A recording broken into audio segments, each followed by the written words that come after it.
Alhamdulillah, alhamdulillah al-fatahil alim alladzi arsyada man istafahu min ibadihi lit-ta'lim wa ta'lim wa ja'ala al-ilma sababan najati wal fawzi bizulfa 'indal malikil azim wassalatu wassalamu ala man arsalahu Allahu hadan ila siratal mustaqim wa ala alihi wa sahbihi al-faizin min suhbatihi wattiba'ihi bil khuludi fi daril baqa'i wan na'im. Alhamdulillah, di malam hari ini kita kembali bisa bertemu di radio kita yang tercinta ini. Baik, para pendengar rahimakumullah, salah satu ilmu yang paling penting dipelajari itu adalah ilmu faraid atau ilmu waris. Rasulullah itu secara khusus memberikan pesan kepada kita mengenai ilmu faraid ini, yang dimana di sini diriwayatkan oleh Ibnu Majah dan imam-imam lainnya, yaitu bunyi hadisnya ta'allamul faraidha wa 'allimuha annas. Belajarlah ilmu faraid dan ajarkanlah manusia, maksudnya orang-orang lain ilmu faraid ini. Ini membuktikan bahwasanya ilmu faraid ini memang penting, sangat penting, jangan sampai terlupakan. Ilmu waris ini adalah ilmu yang terpakai atau dipergunakan apabila ada yang meninggal. Teori ilmu faraid ini terpakai atau dipergunakan saat ada yang meninggal. Apabila belum ada yang meninggal, belum bisa ilmu faraid ini dipraktekkan. Sama kayak kita sholat jenazah. Sholat jenazah itu baru bisa dilakukan kalau ada yang meninggal. Kalau belum ada yang meninggal, kita tidak bisa sholat jenazah.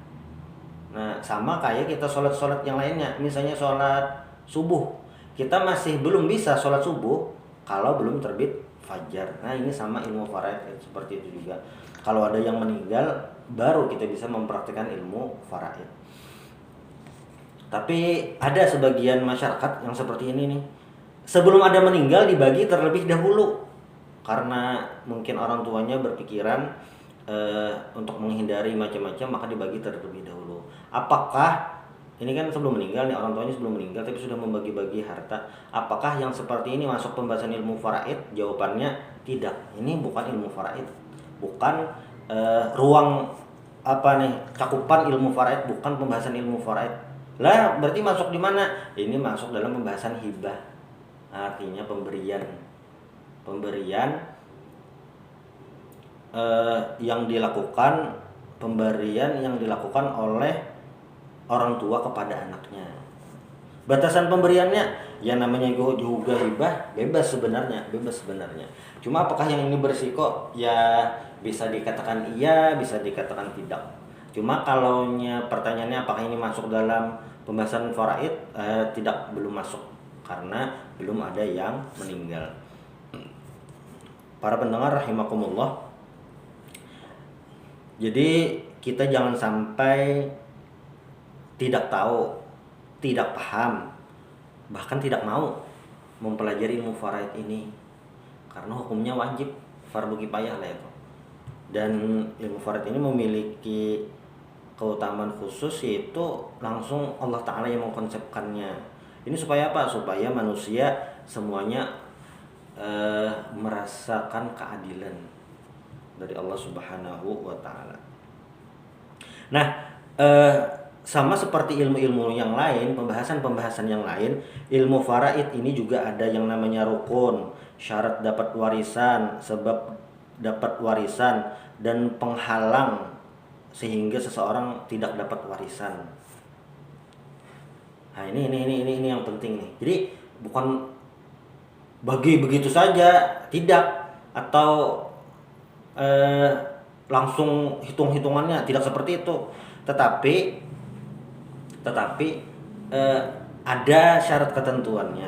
Baik, yang pertama dulu rukun itu kalau tidak ada, tidak bisa dilaksanakan. Sama seperti sholat, misalnya salah satu rukun sholat adalah membaca surah Al-Fatihah. Apabila seseorang tidak membaca Al-Fatihah, maka sholatnya tidak sah. Nah, ini sama dengan rukun waris. Apabila salah satu hal tidak ada, maka tidak bisa dilaksanakan pembagian ilmu waris. Apa itu? Nah, ini. Yang pertama, Yang pertama, rukun pembagian harta warisan atau rukun waris nih, ilmu waris. Yang pertama, orang yang meninggal atau yang diambil warisannya. Ada yang meninggal dulu. Lah, ini bagi-bagi harta. Iya, ada yang meninggal, nggak ada. Nah, itu tidak bisa. Atau konsep ilmu faraid tidak jalan itu. Jadi harus ada meninggal dulu. Harus ada yang meninggal. Itu satu. Lalu yang kedua, ada yang hidup, orang yang hidup atau orang yang mewarisi harta. Jadi ada yang meninggal atau kata lain yang mewariskan harta. Nah. Lalu yang kedua, ada yang hidup atau ahli waris atau orang yang akan mendapatkan harta warisan. Kalaunya seseorang meninggal, tapi ahli warisnya tidak ada di dunia ini, dia hidup sebatang kara, memang tidak ada, keluarganya meninggal semua, dia tidak memiliki keluarga lagi. Nah, ini juga sulit untuk diterapkan ilmu faraid. Kenapa? Karena tidak ada ahli warisnya. Memang nanti di pembahasan lain itu kan harus dicari dulu, cari. Ini misalnya sudah fix, bisa dipastikan tidak memiliki keluarga lagi, keluarganya semuanya meninggal. Nah, ini juga sulit untuk diterapkan ilmu faraid karena harta warisan ini kemana tujuannya, kemana diarahkan. Nah, yang nomor tiga adalah ada benda atau harta yang jadi warisan, ada harta yang jadi warisan atau hakun maurus, ada hartanya. Iyalah, ini kan penting. Jadi ada yang membagi, ada yang dapat bagian, ada yang dibagi. Nah, itu. Nih yang meninggal ada, yang hidup atau dapat warisan ada, tapi hartanya tidak ada. Si mayit ini atau yang si meninggal ini, dia tidak memiliki hutang, tapi juga dia tidak memiliki harta, tidak ada yang ditinggalkan. Nah, ini juga tidak bisa dijalankan ilmu faraid. Kenapa tidak bisa? Ya jelas lah, karena tidak ada yang dibagi.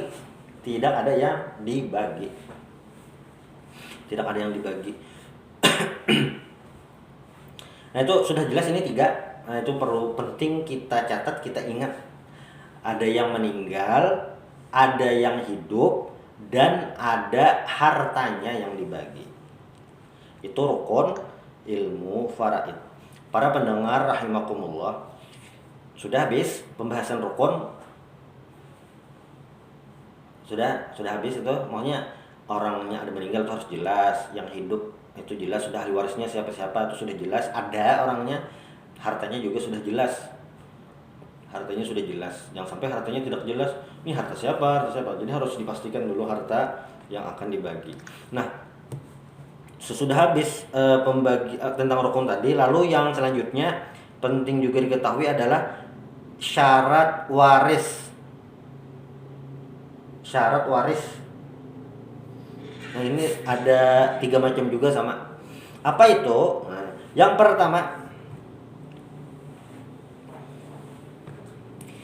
pertama adalah dipastikan yang bakal mewarisi harta masih hidup. Ini ada hubungannya dengan rukun tadi. Kan ini ada yang meninggal, ada keluarga yang ditinggal atau yang masih hidup, dan harta warisan. Jadi syaratnya waris tadi adalah yang bakalan dapat warisan ini dipastikan masih hidup. Kalau tidak bisa dipastikan dia masih hidup, ya sulit kan membagi.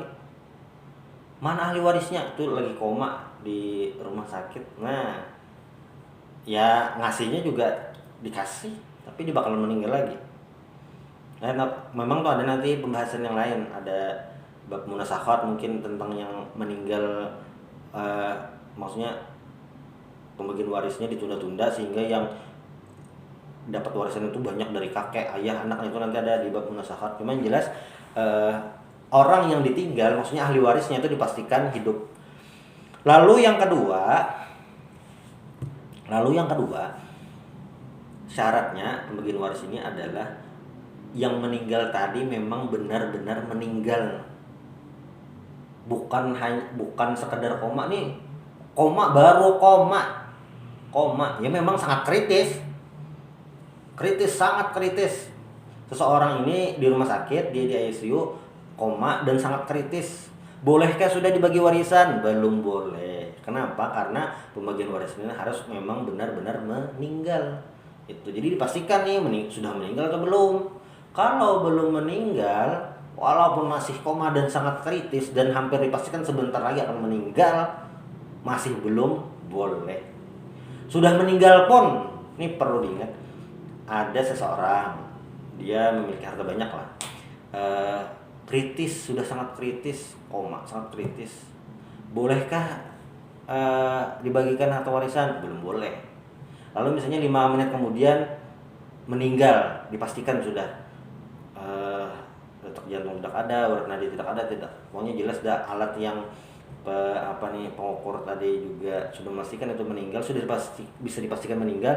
Apakah langsung boleh bisa dibagikan warisan? Jawabannya belum boleh. Lah, kenapa jadi belum boleh? Nah, ini yang penting. Jadi ketika ada seseorang meninggal, yang perlu diperhatikan adalah cek dulu yang meninggal ini punya hutang atau tidak punya. Punya hutang atau tidak punya, itu dicek dulu. Dicek.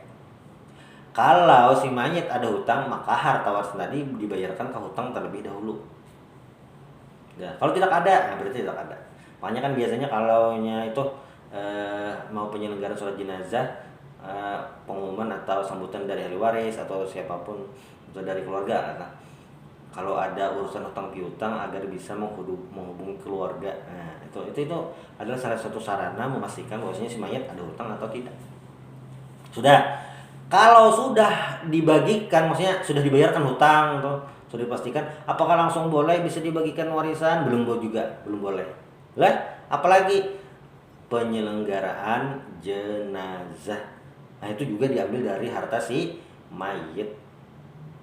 Kalau dia ikut arisan, kan biasanya ada di kampung-kampung atau di komplek-komplek, maksudnya di tempat kita tinggal lah, tuh ada arisan kematian.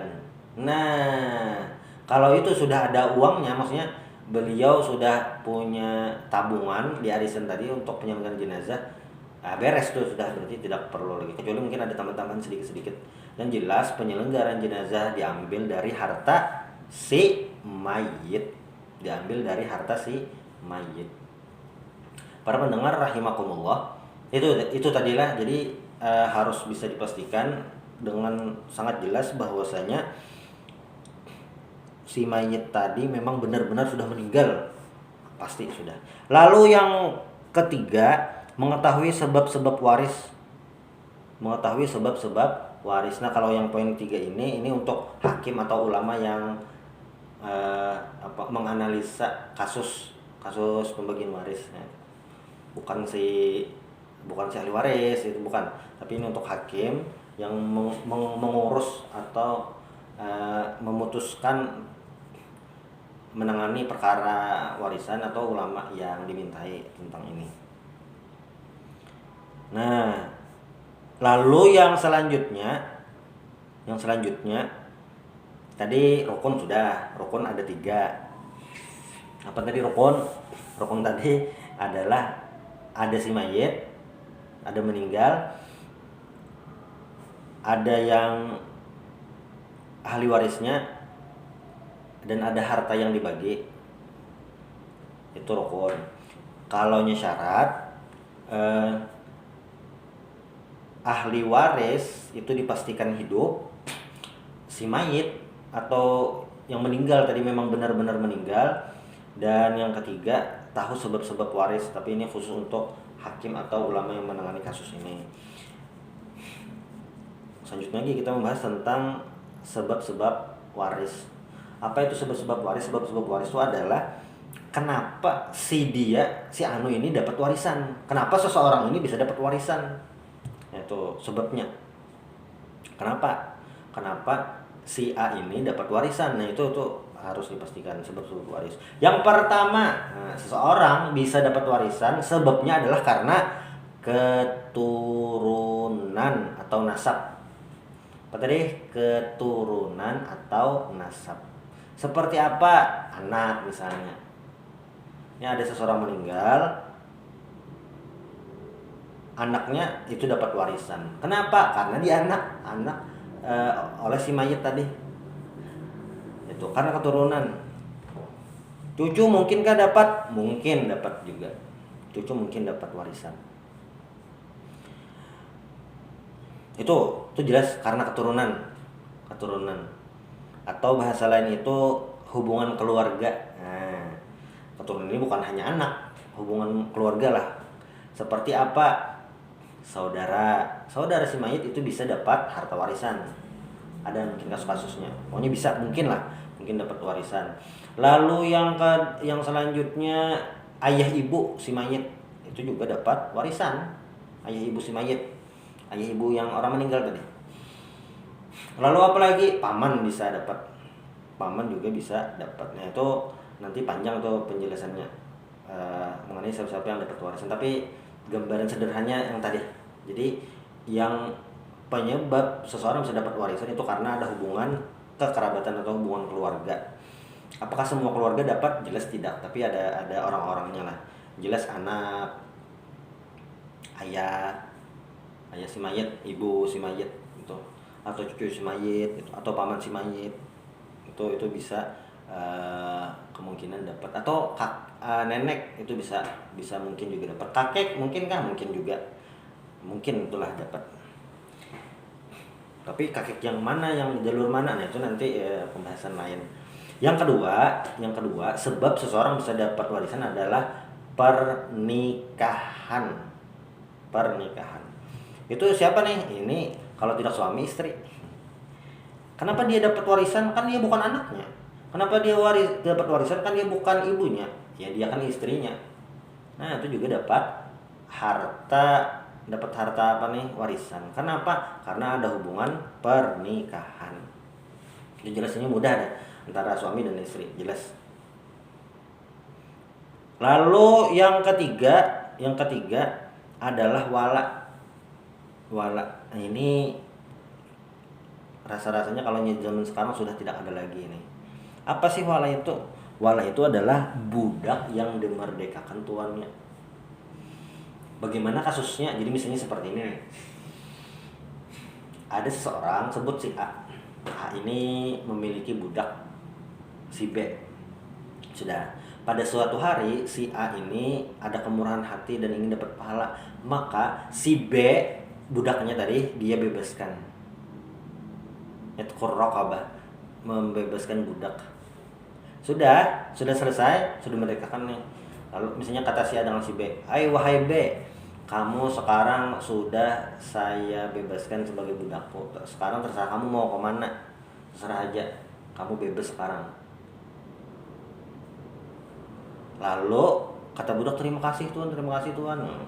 Lalu budak tadi misalnya pindah ke kota lain, memulai usaha baru. Dan ternyata usaha si budak tadi berhasil, dan dia jadi orang kaya. Namun belum sempat apa-apa, maksudnya belum sempat nikah, mencari keluarga yang dulu apa macam-macam. Jelasnya dia tidak ada siapapun gitu. Meninggal si budak tadi itu meninggal. Nah, siapa yang dapat warisan harta si budak? Tuannya yang si A tadi yang memerdekakan. Berarti apa? Berarti tuannya untung dapat warisan. Cuma kan sekarang sudah tidak ada lagi perbudakan, jadi ya untuk poin ini tidak ada contohnya lah, contoh realnya lah. Itu tadi sebab-sebab seseorang dapat warisan. Berarti di luar dari 3 ini tidak bakalan dapat warisan. Seperti siapa? Seperti misalnya tetangga tidak dapat warisan itu. Tidak dapat warisan. Kalau dikasih, misalnya nih saya dapat bagian warisan segini, lalu sebagiannya saya kasih ke tetangga karena dia baik banget, ya terserah itu. Cuma kalau di list itu nama-nama yang dapat warisan, tetangga jelas tidak, walaupun dia sangat baik untuk macam-macam. Tetangga tidak. Apalagi anak angkat. Nah, secara hukum, maksudnya di persyaratan ini, di sebab-sebab yang dapat warisan, anak angkat tidak termasuk. Kenapa? Karena dia bukan keturunan, bukan pernikahan juga. Itu. Tapi si itu dia anak angkat dapat harta warisan. Nah, itu kita cek bagaimana dapat warisan. Mungkin barangkali dia wasiat, wasiat bagi si ada wasiat dari si mayit. Memang wasiat itu boleh. Nah, itu lagi nanti ada bab tersendiri. Yang jelas kalaunya dalam pembahasan sebab-sebab dapat warisan, anak angkat tidak termasuk. Kalau dapat juga itu berarti ada hal lain itu sehingga dia bisa dapat. Cuma yang jelas itu tidak termasuk. Apalagi anak tiri. Anak tiri itu juga tidak termasuk. Jadi anak kandung. Pokoknya anak kandung gitu. Lalu orang tua angkat dapat warisan sama, tidak dapat juga sebenarnya. Kalau melihat kita ada sebab-sebab ini. Tapi mungkinkah orang tua angkat itu dapat warisan? Ya, itu nanti ada pembahasan tersendiri. Tetapi mungkin saja. Cuma bukan dari yang hitung-hitungan sudah paten yang dari Allah Subhanahu wa taala itu, bukan. Tapi ada pembahasan yang tersendiri. Itu. Kalau bahasa lain tuh ada mungkin bolehkah yang orang tua angkat itu dapat tali asih?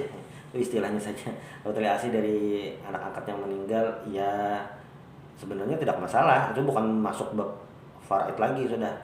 Bukan masuk. Jelas tiga penyebab dapat ahli waris, dapat warisan lah. Ini jangan sampai kita lupakan. Karena dia anak atau keturunan lah atau keluarga si mayit. Lalu yang kedua karena pernikahan, dan yang ketiga adalah wala tadi mendapatkan budak. Dan yang terakhir adalah penghalang seseorang tidak dapat warisan. Apa itu? Yaitu membunuh, pindah agama dan budak. Membunuh, pindah agama dan budak. Nah, ini sebab-sebab tidak bisa dapat warisan. Yang anak misalnya membunuh ayahnya, nah itu tidak bisa dapat warisan si anak tadi.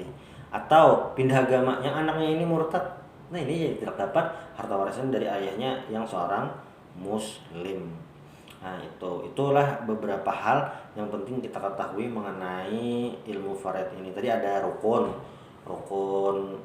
untuk dapat warisan. Nah, rukun agar terjadinya hukum faraid, lalu ada syarat tadi, lalu ada sebab-sebab, dan yang terakhir penghalang atau pencegah sehingga seseorang tidak bisa dapat warisan.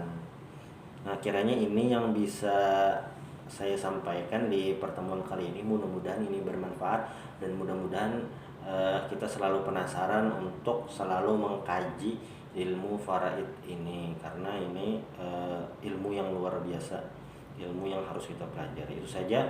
Taufiqul hidayah war ridha wal inayah. Assalamualaikum warahmatullahi wabarakatuh.